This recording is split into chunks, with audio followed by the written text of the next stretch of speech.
Republican Congressman Adam Kinzinger of Illinois. Congressman, thanks very much for coming in. You bet. You haven't endorsed anyone who's still standing, right? No, not really. You're still waiting to make up your mind? Yeah. You're going to be looking closely at all three at some point? You're going to have to make a decision. I mean, look, I tell you, I have a hard time ever getting to yes on Donald Trump, so I know that. So he's out of it. He's out. What about Cruz? Look, Cruz, there's been disagreements with Cruz in the past, but mainly over tactics, not really over principle, some issue differences. So I could be okay with him. And obviously Kasich, I would really like to see. It's a tough path there. It would only be a path that would happen through a contested convention. So, yeah, I mean, look, so two of the three. All things being equal, your first choice would be Kasich, second choice Cruz, and never Trump. Yeah, I have a hard time seeing how I ever get to Trump. All right. Well, is the process rigged, as Trump alleges? No. I mean, look, if the process was rigged, you would not have Ted Cruz and Donald Trump as the two frontrunners for the Republican Party right now. You'd have somebody else. So, no, it's not rigged. It's just the rules. Each state chooses to do it differently. It's a state.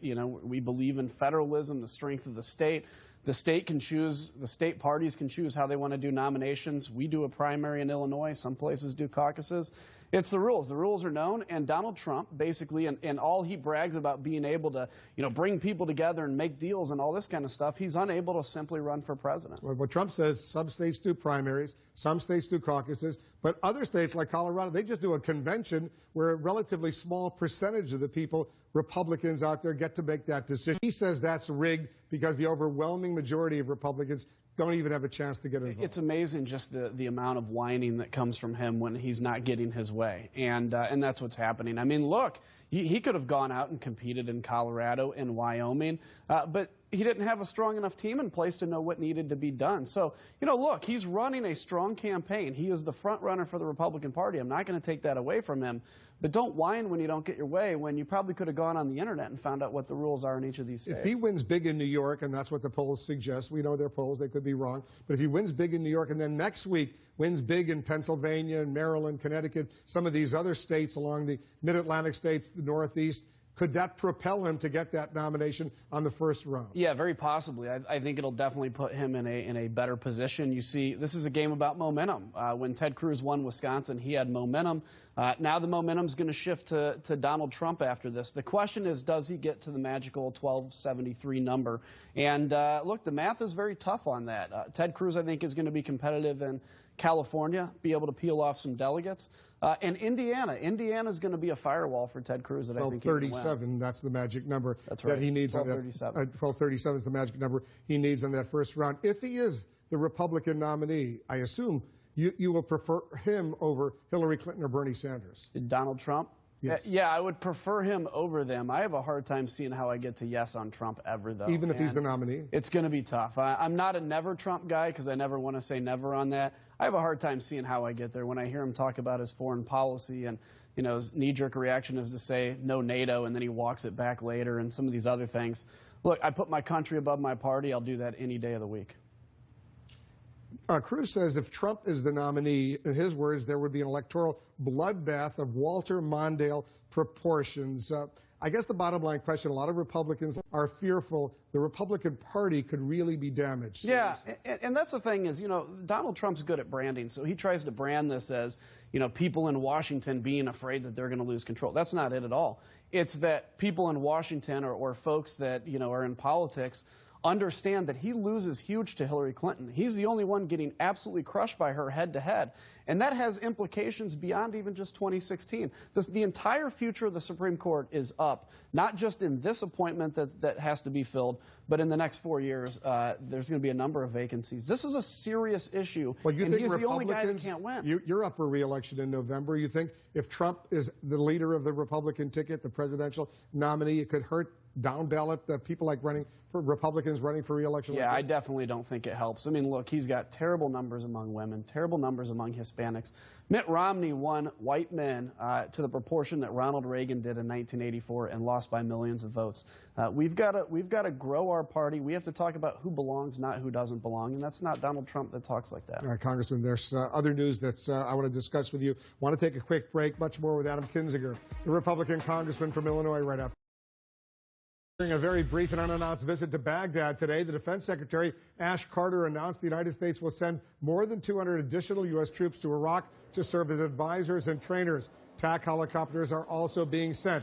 We're back with the Republican Congressman Adam Kinzinger of Illinois. He's an Air Force pilot, flew missions in both Iraq and Afghanistan. Is this a good idea to start increasing the number of U.S. troops? About 4,000 there now. Yeah, I think it's a good idea to send more. I fear kind of the incrementalism, the idea we're going to just send a few more, and the next month it's a few more. That brings back a lot of people's fear of Vietnam. I think really what needs to happen is the president just needs to say, hey, look, or have a determination between 0 troops and, basically World War II level. Somewhere on that spectrum is the amount of force necessary to destroy this threat, and we're going to actually implement that now. It's really sad to think about it. You served in Iraq. You served in Afghanistan. I went to Iraq. The Secretary of Defense, Ash Carter, he goes there for a few hours. Last week, the Secretary of State, John Kerry, was there.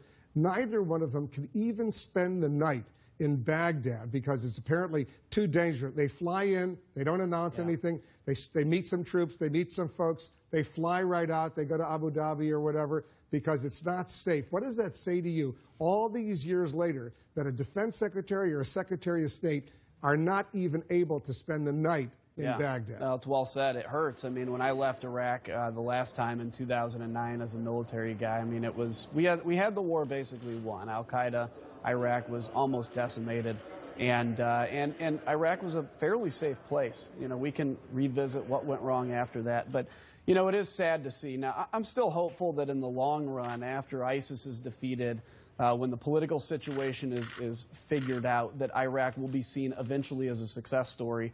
That's my hope, and that America's sacrifices there will have meant something real. But the Iraqi military, and you know the Iraqi military, you served alongside them.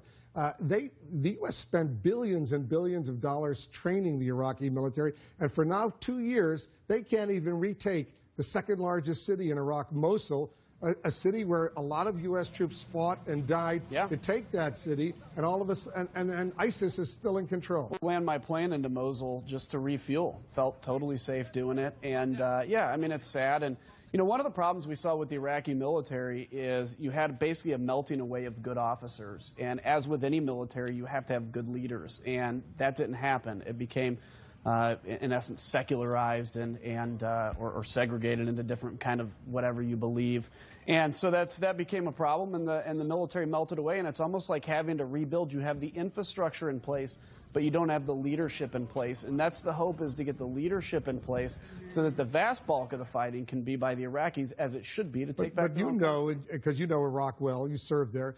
There's the Shiite leadership now, very closely aligned with the Iranian Shiite leadership over there. Then there's Sunnis, don't trust the Shiites in Iraq. Then there's the Kurds, who basically have their own autonomous area right now, and maybe eventually will have their own state. Can Iraq ever really be a unified, democratic place that the U.S. invested so much in to help create after Saddam Hussein? I think eventually. I think to imagine that somehow they're going to hold hands soon and be, basically as unified as the United States is, probably is not realistic anytime soon. I'm sure the Kurds are going to have some level of autonomy into the future, and there's going to have to be a power-sharing agreement between the Shia and the Sunnis. But keep in mind, Iraq looked fairly unified by the time we left. It was when basically all this kind of cancer came in and reignited these tensions. So I think it's something that we can eventually see success in. The one thing we have to be very careful of is there are people that are suggesting just dividing Iraq into 3 places and leaving, into 3 different countries and leaving. That will start basically a fire throughout the Middle East of everybody wanting to be their own independent nation. And keep in mind, there are Sunnis and Shia territory and everything else.